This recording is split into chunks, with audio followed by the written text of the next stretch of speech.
So today we were talking about the philosophy of you, right? So do we even exist? Quite literally is the title for today's episode.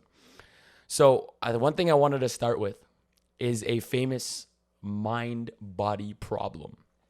Now, the mind-body problem, for anyone who might have heard it before, is actually quite a fundamental philosophical kind of issue that is brought up when we are talking, about philosophy, especially about consciousness, especially about, when we're talking about the mind and what it truly consists of. Because if you think about it, like in these years, 1600s, 1700s, people weren't really, there again wasn't that much to do.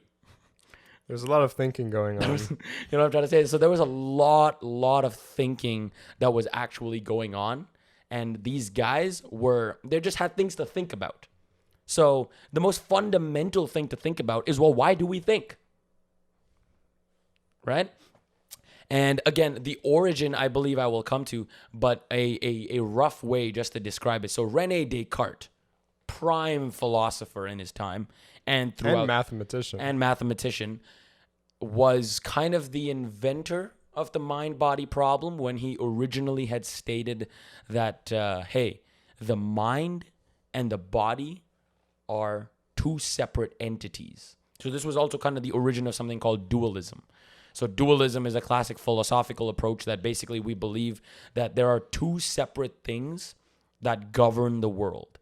And that's material things, like that take up a physical space, and non-material things, like thoughts, like the mind, the consciousness. This picture can actually be painted by the man in the man, like the small man in the brain type deal. Yes. Where the actual you, the non-physical you, is like a little person in your brain that gets to control the physical you. But listen to this.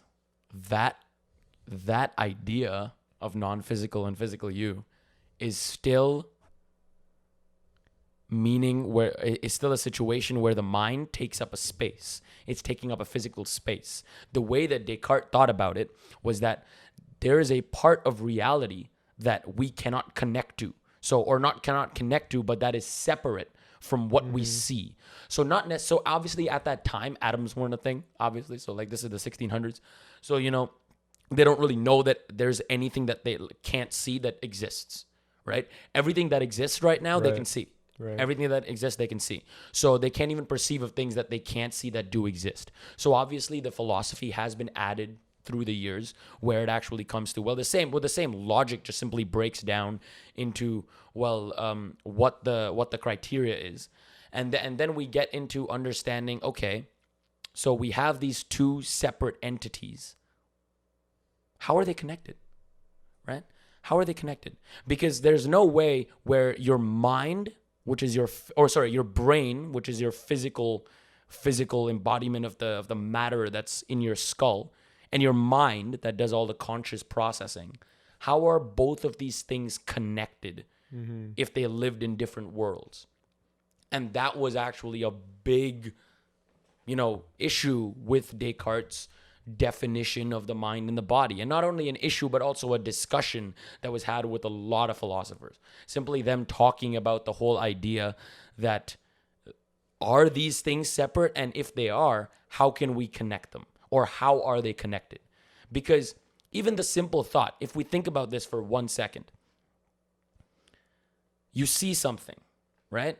The image gets into your eyes, it gets layered onto your retinas, and then your brain processes it. ...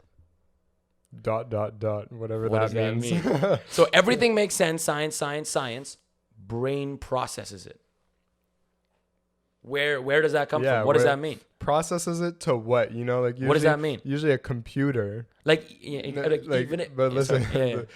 computer, it's connected to the internet. Even if your computer is not connected to a monitor, it can still accomplish tasks. You know what I mean? It could even process images, and those images go to a screen for someone to look at that screen. But in this case, if your brain is the computer that processes the images, where is the screen? You know what I mean? Your eyes aren't the screen. Your eyes are the devices that capture the image and send the signals to your brain. So you're not you're seeing through your eyes, but you're not actually seeing. What's actually you know happening what I is your mean? brain is just perceiving what you're looking at in a certain way. Exactly. Which is why the whole thing is, well, you could have looked at reality all wrong your entire life argument comes up. Because that could be true. Like, you know the whole argument where your green is not the same as my green? Mm-hmm. That's such a powerful argument, right? Mm-hmm. Because every person's exact process is a little different. And if we're taking a scientific approach to anything, what do? The first thing we do is, well, we need to deduce what's happening and why and how it's happening. And that's something that we can't do yet, right? We have ideas and we have theories to which we will talk about and which even we can just discuss and think about what the answers could be. But as of right now, to actually link that penultimate process with the final... It's penultimate. No, penultimate, like the one before the final. Yeah, penultimate. It's an A. No, the penultimate, bro. I think you're okay. No, anyways, keep going. Whatever. So the one before the final process. So just before you actually process it in your brain, what is happening? You know what? Like people say, okay, neurons are firing, but so what? The neurons are carrying. You know what I mean? Like there are a lot of people, I believe, even in neuroscience, that are currently still trying to really try to understand and perceive what this actually means, because a lot of people can't really get the whole idea of your brain processes it. Ray, I'm sorry. It was not penultimate. Oh. I was just wrong.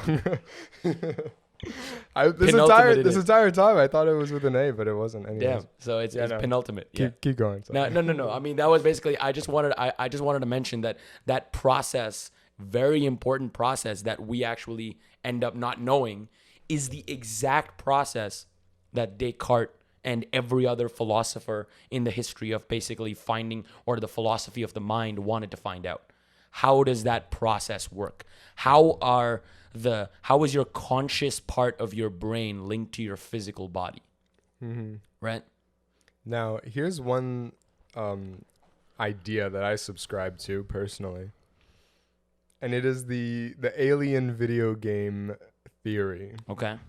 And I think it makes so much perfect sense that anybody can, and I don't know, that's not the actual name, by the way. It's not actually called the alien video game.